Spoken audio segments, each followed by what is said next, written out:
Amen. Thank God He is. Wonderful. That's great. I'll tell you one thing, I've been blessed. I've been blessed. That's so good. So thank you, ladies. Thank you so much. We've been doing ladies' night on Wednesday, working out pretty good. Amen. It's happy. Amen. All right, if you got your Bible, if you look to Luke chapter 1. Luke chapter number 1.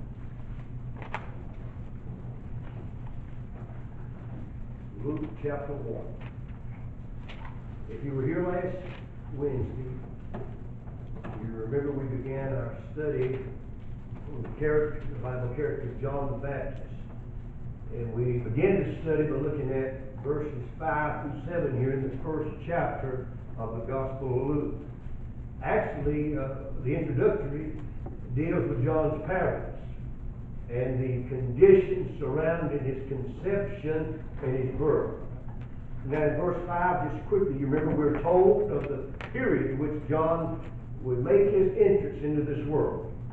It's said to be in the days of Herod. And this identifies the dark and evil political days when Israel was controlled by evil and corrupt government. And this was the type of days it was when the Baptists come to this earth. The days of Herod were days of corrupt politics, a lot of Christian persecution. In verse 6, we learn that even in the midst of all this moral decay, political darkness, social perversion, that John's mom and dad remained righteous before God, walking in the commandments and ordinances of the Lord blameless. I mean, in the midst of a dark day, John's parents stayed true to the Lord. Yes, we got to never forget, no matter how evil the days, God will not be without a witness. In fact, John's parents were an outstanding couple. Amen. They were lights shining in the midst of a perverted and corrupt and perverse generation. For it said of both Zacharias and Elizabeth, they were righteous before God, living above reproach, or that is, living blameless before their fellow man. And then in verse 7, remember, although they were faithful to God, it did not exclude them from the heavy burden. Right. They were childless. Childless because the Bible says Elizabeth was barren. And time was not on their side in them having a child, because the Bible says that they were both stricken in age. But despite their heartache, despite the trial, the burden, and the sorrow, they both stayed true to God. Therefore, God would see to it they would reap in due season.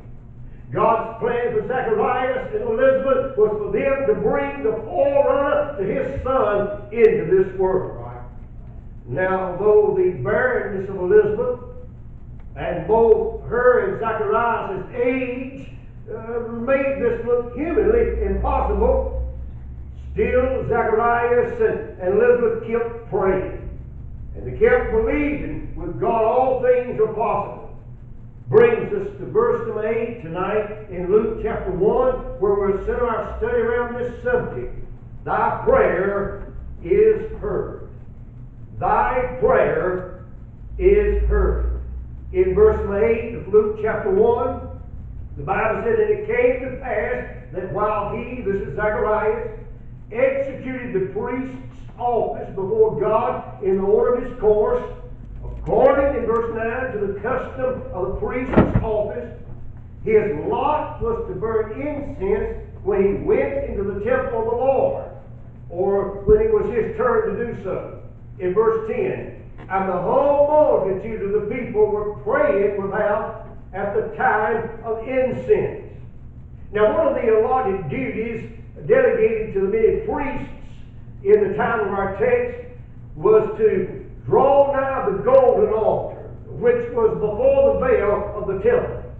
And this was as far as the priest could go, because behind that veil was the Ark of the Covenant. It was the Ark of God. It was where the presence of God was. It's called in the Bible the Holy of Holies. Only the high priest could enter in behind that veil, and he could only do it once a year to offer blood sacrifice for the children of Israel, for the sins of the children of Israel. And he only went back there then after he had offered sacrifice for his own sins. Only once a year the high priest could go back there. But one of the allotted duties of the priests was to come before the veil, not behind the veil, and offer incense on the golden altar. Now, Zacharias was not a high priest, but he was among the number of the priests of the Jews. So one of the highlights of a Jewish priest was this: the opportunity for him to burn incense upon the golden altar which was before the veil. This was one of the highlights of a Jewish priest. Yes, sir. It was the most coveted of all priestly orders. In fact, it was a once-in-a-lifetime honor. It was seldom ever occurred twice in a priest's life to burn incense on the golden altar. If he got to do it one time, that's about the only time he got to do it. It was a once-in-a-lifetime chance. He was privileged to do it. So you got to see Zacharias in that text. He advanced toward the altar. He put the spices, the incense, upon the fiery coals, and a cloud perfume arose with a fragrance, and it just clinged to his outer garments. And it was advertising to the people that he had been in the presence of God. Oh, you get it, this? When he burned that incense and that aroma got all over him, it was advertising he had been in the presence of the Lord. Right. Listen, had you been living in Zacharias and walked by you after he had offered that sacrifice, that incense on the altar, he'd have smelled like he'd been around God. Yeah. Smelled like he'd been in the presence of the Lord. Amen. Right. I've had some people that passed me before, and they had the odor of hell upon them, and more of them cigarettes they smoking. Looked like they still scorched when they went by me. But the case here with Zacharias, he smelled like he'd been with God after offering that incense on the altar. Amen. Now, while Zacharias was burning incense on the golden altar, it was a picture, it was a practice of the people outside the temple to be in prayer. While the priest burnt the incense, here's what was going on. The people gathered in the outer court and they knelt before God in prayer. He's offering the incense, he's putting the incense on the altar, and they're outside praying. In fact, as that aroma rose into the air from this incense that was put on the hot coals, it spoke of prayer ascending to God. It was a type of prayer, speaking about prayer headed to God. The psalmist said in Psalms 141 and verse 2, "Let my prayer be set before thee as incense, and the lifting up of my hands as an evening sacrifice." The psalmist said, "Let my prayer be like a sweet aroma to you, God, and the lifting of my hands to thee like a sacrifice in the evening." Therefore, it was appropriate that the people should gather in prayer while the priests burned incense to God, because it was signifying prayer. It was like a sending prayer to God. So he offered the incense, and the people prayed. Can I tell you something this evening? God does honor prayer. Amen. Right. Yes, He sir. honors prayer. In fact, praying men and women will always hear more and learn more about God than that non-praying crowd. I promise you that. Yes, sir. In Job 36 and verse 3, listen to this. "I will fetch my knowledge from afar, and will ascribe righteousness to my Maker." I defined that word fetch here the other Sunday morning, when Pharaoh's daughter saw Moses floating in a little bulrush ark. Yes, yes. When she told the maiden, "Go fetch it," that meant go get it and bring it back. Right.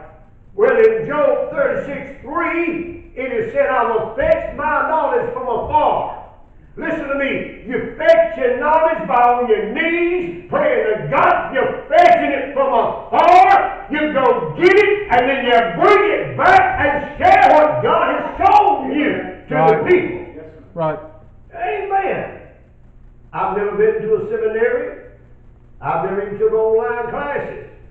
I tried it one time, thought I could try it. Ordered me a big box of stuff from Liberty University back when VCR tapes were still around. Some of y'all too young don't know what VCR is. It was a big old tape about like that right there. Stuck it in the VCR. I couldn't wait to get my stuff in. Sit down in the front room of our mobile home, and I sat there, and this has been years and years and years ago, and I put the thing in, and I said, I want to get smart now. And that man was talking, he wasn't just a few minutes ago. It wasn't for me. Had to box it up and send it back. But I tell you what I like to do. I like to seek my knowledge from afar. Amen. I like to get out on my knees and pray to God to give me some insight, to open down my eyes, that I might behold the wondrous truth of His law. Amen. And I ascribe all righteousness to Him. Right. I'm telling you, there's no doubt about it. This was clearly known to Zacharias. So he prayed while he was offering incense. And the people prayed on the outside. And the Bible says in verse 11, and there appeared unto him an angel of the Lord standing, notice this, on the right side of the altar of incense. Now, while all connected to this scene were involved with prayer, everybody connected with this scene is praying. From the priest to the people, and while they're praying, a messenger from heaven appeared on the right side of worship. Oh, did you get that? I'm telling you something, as long as we stay on the right side of worship, right, as long as we come and meet in the house of God the right way, I'm telling you, if we stay right in our worship, God will send a messenger back. Right. And the Bible said in verse 12 that when Zacharias saw him, he was troubled, and fear fell upon him. As this aged priest stood there and saw this messenger from another world, the Bible says he was frightened. Yeah. And let me say, the fear of God is a healthy thing. Yes, sir. Right. It is. Amen. A reverential trust toward God. Respect God for who He is and what He's capable of doing. That is what the fear of God is, a reverential trust to God and a hatred toward evil. That is the fear of God. Reverencing God and hating that which is evil. And that's a healthy thing. No soul will ever go wrong living a God-fearing life. You'll never go wrong giving God reverence and hating evil. Right. In fact, there's too much irreverence toward the things of God today. There's people that treat the things of God as flippant. They irreverence. They don't consider the reverence that God deserves. Too much of that stuff going on today. Surely, it'd be a welcome relief for the church when some that claim Christianity begin to manifest a true God-fearing life. Amen. There's too many people connected with the church that don't know what it is to live a God-fearing life. They don't know what it is to reverence God for who He is and what He's capable of doing, and hate that which is evil. Amen. Now, since Zacharias, his heavenly visitor, came with a blessing, and he didn't come with judgment, he at once set out to calm the priest's fear. Look at verse 12 again. And when Zacharias saw him, he was troubled, and fear fell upon him. Look at verse 13. But the angel said unto him, Fear not, Zacharias, for thy prayer is heard. And thy wife Elizabeth shall bear thee a son, and thou shalt call his name John. Notice, fear not, were the angel's first words to this Zacharias. First thing this angel did was hush this fear that had overcome this man of God. From this text we learn something. We learn that if we'll remain where we're supposed to be with God, He will calm our fear if need be. Amen. Did you get it? Yes, right. If we'll stay where we're supposed to be with the Lord, that's right, He can calm our fear when need be. Absolutely. Whereas everyone that is always away from God cannot know the feeling of removed fear. Right, right. People that have got outside the will of God, they don't know what it is to have fear removed. Listen, conviction. Conviction. I'm talking about a feeling of guilt. That will not alleviate fear, but it will increase fear. That's right. When somebody's got out of the will of God, they've got away from the Lord, and the Holy Ghost puts them under deep conviction, and they begin to feel guilty. Doesn't alleviate fear. Makes you fear more. Right. The Bible says in Hebrews 10:31, it is a fearful thing to fall into the hands of a living God. Therefore, if we choose to not reverence God by obedient service, we're sure to find ourselves becoming disturbed, worried, restless and uneasy and embarrassed and fearful while we're in that state of rebellion. I didn't just start yesterday. I know what I'm talking about. Right. And when we get messed up with God, we get where we ain't supposed to be, and guilt comes in upon us by the way of conviction. We start feeling uneasy. Right. And it ain't long before we start feeling embarrassed. Right. Amen. I'm telling you, conviction will not alleviate fear, it'll cause fear. In verse 13, notice something. Zacharias had no need to fear judgment because he had been faithful to God. And now it was time to have his prayer answered. He'd been where he's supposed to be with the Lord. He's offering incense now in the house of God. That's what he was supposed to be doing. He lived a righteous life, blameless before his fellow man. He's got no reason to fear judgment. God's come to answer his prayer. Fear not, Zacharias. In other words, the coming of John the Baptist was an answer to prayer. Amen. What brought John the Baptist here? Prayer. Right. Prayer. Now it's obvious by the angel's statement, if you look here, both Zacharias and Elizabeth have been praying for a son. It's also obvious they've been praying about this child for a long time. For both were now well up in years, and their prayer had not yet been answered. And they're old now, and their prayer has still not been answered. It's possible that Zacharias, while standing before the golden altar just minutes earlier, before this text, watching that incense as it ascended to heaven, it's possible that he whispered his prayer again. Oh God, if I just had this son. I know I'm old and old stricken in age now. And I know my wife is also. But I've been praying for that son. Oh God, if I just had that boy. Oh God, I prayed and I prayed and I prayed and I prayed about the son.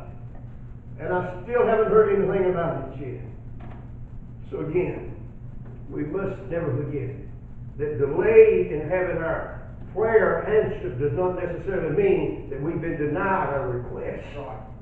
Please get this if you don't need anything else. Delay does not mean denial. No. You see, God knew the right time for Zacharias and Elizabeth's prayer to be answered. Therefore, we've got to understand it was God's prerogative. It was God's special right. It was God's power to answer when it was best for him to do so. How many of you know God knows what he's doing? Yes, sir. Amen. Do you know that delays in our answered prayers, it tests our earnestness? Yeah. Delays will test how sincere we are about the matter. Are we really sincere about this thing we're praying for? Or are we just praying? Therefore, this ought to encourage us to continue praying, trusting God in his wisdom to answer in his time. I wonder how many times it may have been my life, maybe your life. I mean, we ask, and then we sought, and we knocked. We did it just like we were supposed to do it, but we stopped. We stopped just as God was about to open the door, and when he opened it, we wasn't there anymore praying. I'm serious. Yes, sir.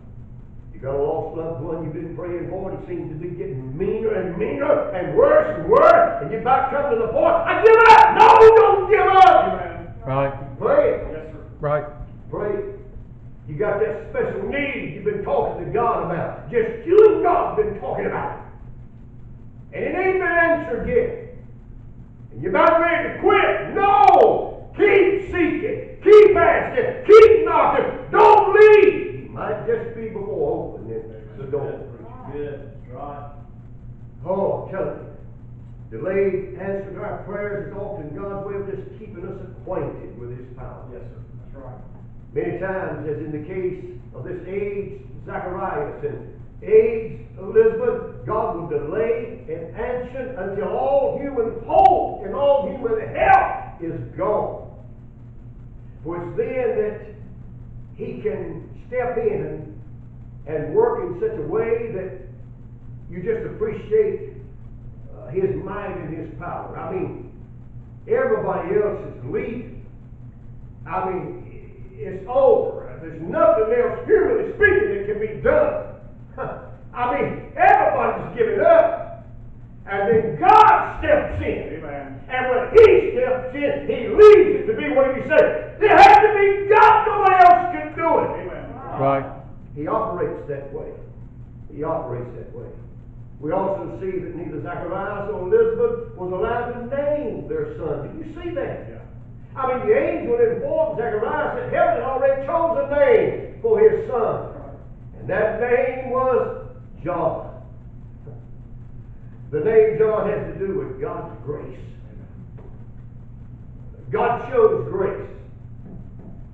The Lord is gracious. God is gracious. All are involved in the meaning of this name, John. It just has something to do with grace. Now, surely you got to agree with me. This is a fitting name for the one who was going to be the forerunner to God's amazing grace, which was going to come by way of His Son, Jesus Christ. What a name to be given this man. He's going to forerun God's amazing grace. Right. He's going to say, believe on Him that's coming behind me. I'm clearing a path for Him. In fact, because of his mission, John's birth was meant to create joy. For Zacharias and Elizabeth and many others, look at verse 14. Thou shalt have joy and gladness, and many shall rejoice at his birth. John's parents was going to experience joy and gladness upon John's arrival because they've been praying a long time for this son. Others, because of kinship, friendship, acquaintance,